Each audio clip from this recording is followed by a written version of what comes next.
All right, welcome back. Today we are diving into part 3 of this analysis, where we're going to map out a network that the source material calls the Hydra. Our goal here is pretty straightforward. We're just going to lay out the map exactly as it's presented in these documents. Okay, so let's get right into it. The documents we're analyzing, they lay out this really intricate indictment of what they call a Hydra.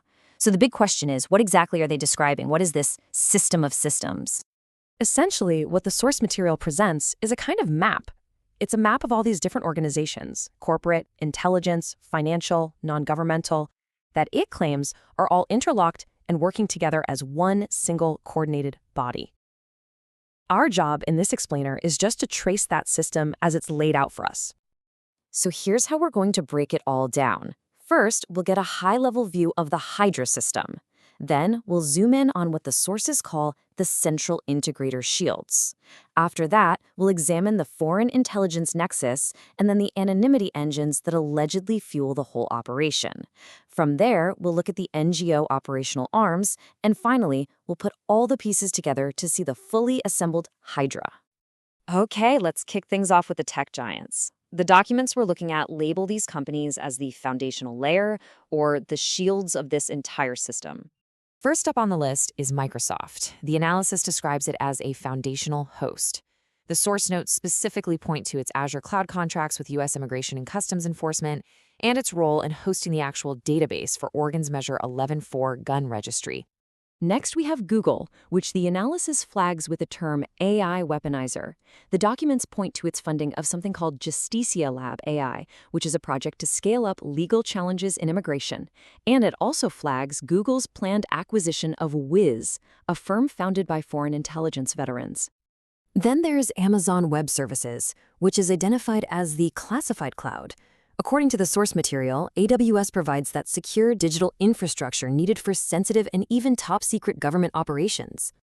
And finally, we have Adobe, framed here as the narrative controller.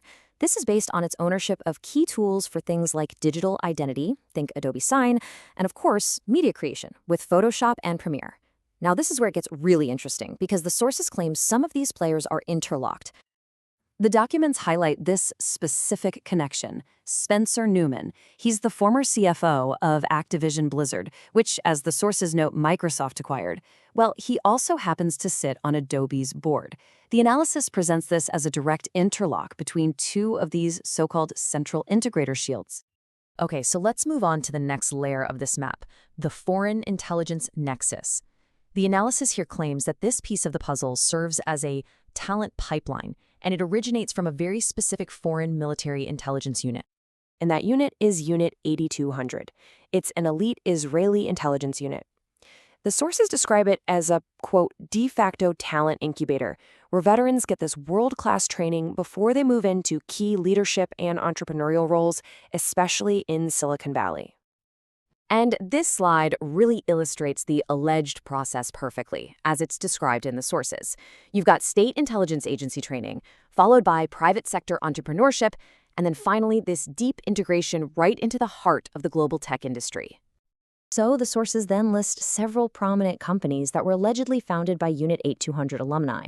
This includes major cybersecurity firms you've probably heard of, like Palo Alto Networks and Checkpoint, the venture capital firm Team 8, and Wiz. Hey, that's the same company we saw earlier that Google is slated to acquire. The analysis presents this as a direct pipeline of talent and methodology, straight from military intelligence right into corporate tech. So, you might be asking, how is this entire network supposedly funded? Well, the analysis points to a financial architecture it calls the anonymity engines. First, the documents name the big financial institutions you'd expect, like BlackRock, JPMorgan, and Wells Fargo, as controlling the core funding rails. But the really crucial point, according to this analysis, for how the anonymous funding works is something else entirely. And the analysis focuses heavily on donor-advised funds, or DAFs. You can think of them as charitable giving accounts. A donor contributes, gets an immediate tax deduction, and then recommends grants later on. The key point, according to the sources, is that this process can obscure the original donor's identity, making them a really powerful tool for anonymous funding. And to give you a sense of the scale we're talking about, one document cites a really specific example, the Silicon Valley Community Foundation, or SVCF, granting $1.7 million to the Immigrant Legal Resource Center through this exact type of DAF channel. And then there's another entity, the 1630 Fund, which is highlighted as a dark money conduit. The sources specifically connect it to funneling anonymous funds into the political campaign for Oregon's Measure 114. Okay, now let's connect all of this to what's happening on the ground. The sources claim that this financial and tech structure enables a whole network of NGOs to execute what it calls two distinct vectors of action. The analysis categorizes these on-the-ground actions into two lanes it calls vectors. The first, which the documents labeled the invasion, involves the alleged facilitation of mass migration by NGOs like HIAS and Catholic Charities. The second vector, labeled the disarmament, is described as a push for gun control legislation, executed by groups like Everytown and Giffords.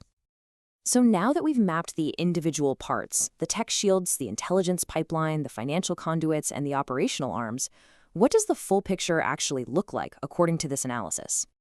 And here it is, the final map of the Hydra, as it's presented in the source material. It's portrayed as a fully integrated system. You've got big tech as the head or the foundational shields. An intelligence to tech pipeline serves as the spine. Anonymized funding is the circulatory system, and a network of NGOs acts as the operational arms, all allegedly working together. And that really brings us to the final takeaway from this particular analysis. It leaves us with a pretty provocative question about the nature of modern power structures. If this map is accurate, what does it mean for a system's power to come not from one single leader, but from the seamless integration of all its different parts? That's all for this explainer.